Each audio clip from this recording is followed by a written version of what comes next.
मुझे एक बात का जवाब दीजिएगा, शंकराचार्यों ने इस कार्यक्रम से दूरी क्यों बना ली? मैं उनके कुछ बयान आपको सुनाता हूं, सुनिएगा। कोई भी शंकराचार्य 4 शंकराचार्यों में से वहां नहीं जा रहा है। अब जब ये बात सार्वजनिक हुई है तो अब इसको काउंटर करने के लिए वो ये चंपत राय जी कह रहे हैं कि शंकराचार्यों की यहाँ जरूरत नहीं है क्योंकि ये तो रामानंदा संप्रदाय के लोगों का स्थान है। जब शंकराचार्य जी का मंदिर नहीं है तो शंकराचार्य से चंदा क्यों स्वीकार किया आपने? वहाँ जाकर शंकराचार्य का क्या स्थान होगा? अगर मैं पहुँच ही जाऊँगा तो मोदी जी का क्या स्थान होगा? विचारने तो ये समझ गए।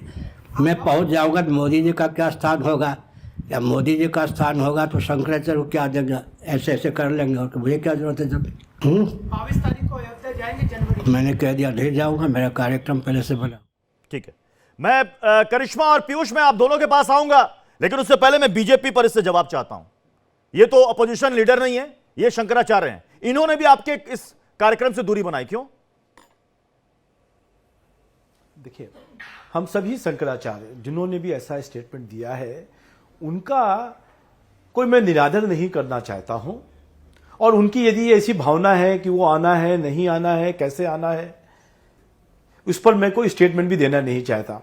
परंतु राम मंदिर सभी का है, सभी शंकराचार्य, सभी एक बड़ा से बड़ा शंकराचार्य जी और एक छोटा से छोटा मंदिर का एक पुजारी भी इसमें आमंत्रित है और सबको आना चाहिए। और यदि वो नहीं आ पाते हैं किसी कारणवश तो उनको आगे आना चाहिए।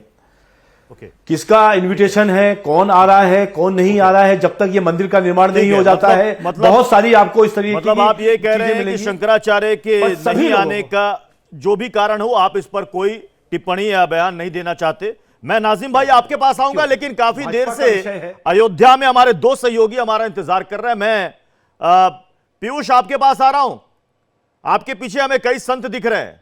जरा पूछिए, राम तो सबके हैं, निमंत्रण देवता तो पूरी दुनिया के लिए है, तो यहां पर ऐसा क्यों हो रहा है कि मेरे राम तेरे राम? हाईजैक कर लिया है क्या किसी ने राम को? बिल्कुल, मैं यहाँ पर तमाम संत हैं जो कि हनुमानगढ़ी के तमाम अखाड़ों से जुड़े हुए हैं, यहाँ मौजूद हैं। मैं बात करूंगा मनीराम दास जी आपसे।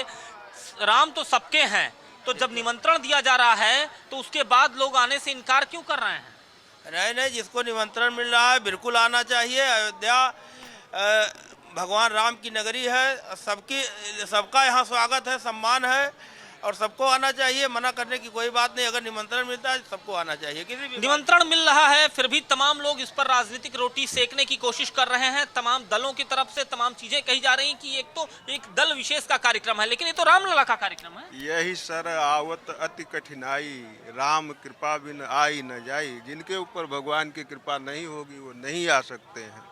तो आप मानते हैं कि जो लोग इस कार्यक्रम से दूरी बनाने की कोशिश कर रहे हैं, राम की कृपा उन पर नहीं है? बिल्कुल नहीं है। तो देखिए प्रत्युष जी, यहाँ पर जो संत समाज है उसका कहना साफ है कि राम की जिन पर कृपा होगी वही राम के पास आ सकता है, और ऐसे में साफ जाहिर है कि जिन लोगों के पास निमंत्रण भी पहुंच रहा है, राम की कृपा नहीं है, इसलिए नहीं आ पा रहे हैं अयोध्या। अच्छा, मतलब राम जी बुलाएंगे तभी आएंगे, यानी कि जो लोग नहीं आ पा रहे हैं राम जी की इच्छा नहीं है क्या? मैं करिश्मा आपके पास आ रहा हूं। करिश्मा, आपके साथ कुछ साधु संत भी हैं और भक्त भी हैं, मतलब पूछिए, जो बात कही जा रही है अखिलेश यादव की तरफ से और अपोजिशन के कई लीडर कह रहे हैं कि राम जी के पास जाने के लिए हमें किसी न्योते की जरूरत नहीं है, जिसको राम जी का बुलावा आएगा सब जाएंगे। बिल्कुल, राम तो सबके हैं, लेकिन आखिर राम मंदिर से दूरी, बड़ा सवाल यही है। स्वामी प्रसाद मौर्य भी इस तरीके के बयान दे रहे हैं, आपको क्या लगता है? वो उनका अपना व्यक्तिगत मत है। सनातन का कुछ नहीं बिगड़ा, कोई भी कैसा बोलता रहे। सनातन के बारे में एक व्यक्ति बोले, दो व्यक्ति बोले कि सनातन ऐसा है, लेकिन सनातन का कुछ नहीं बिगड़ेगा। सनातन अपनी जगह अमर है, अखंड है, और सनातन वाले राम मंदिर के लिए अपने पूरी जान न्यौछावर करके तैयार हैं। आपको क्या लगता है? आप तो भक्त हैं। जो ये केशव प्रसाद मौर्य बोल रहे हैं, ये जो हिंसा भड़का रहे हैं, हमारे अयोध्या में करोड़ों भक्त आ रहे जा रहे हैं, इनकी टिप्पणी पर इतने भक्त नाराज हैं कि इनको कहते हैं पैदल चल के इनका मकान घर का इनको दफना दिया जाए जिंदा। जिस तरह से काट सेवकों के ऊपर गोली चली, उसी तरह से इनको बोटी बोटी काट के और इनको दफना दिया जाए। यही राम भक्त कह रहे हैं। लाखों करोड़ों आजकल अयोध्या में राम भक्त छाए हुए हैं। ये इस तरह के फैलाव, गंदी बातें, गंदे शब्द उछाल रहे हैं जो हमारे प्रभु राम यहाँ से लेके विदेशों तक लोग मान रहे हैं, उनका ये अपमान कर रहे हैं। जय जय श्री राम। वैसे भी के बयान सही नहीं है। राम मंदिर से दूरी क्यों? सवाल यही है, विपक्ष आखिर क्यों दूरी बना रहा है? क्योंकि इसलिए विपक्ष बना रहे हैं कि उनको अपने सनातन धर्म के हैं नहीं, वो मुसलमान है ना, तो मुसलमान क्या करेंगे? भाई ये जो है, हम कहते हैं भगवान राम का ये अपमान कर रहे हैं। ऐसा हो सकता है हिंसा बढ़ सकती है, जैसे हम कार सेवकों पर गोली चलाई गई, उसी तरह से इनके ऊपर भी गोली चलाई जा सकती है। देखिए वक्त काफी ज्यादा नाराज है। साधु संत, आप किस तरीके से इस बयान को देख रहे हैं? सबसे पहले मैं इस पागल और दिवालिया व्यक्ति को मैं बता देना चाहता हूं कि सुधर जाओ और स्वामी प्रसाद मौर्य न औकात तुमको याद दिला दिया जाएगा। और जो करोड़ों राम भक्तों के ऊपर में समाजवादी पार्टी के पूर्व राष्ट्रीय अध्यक्ष ने जो गोलियां चलवाने का कारसेवकों पर कार्य किया है, ये बहुत निंदनीय घटना है, ये बहुत दुर्दांत अपराध है।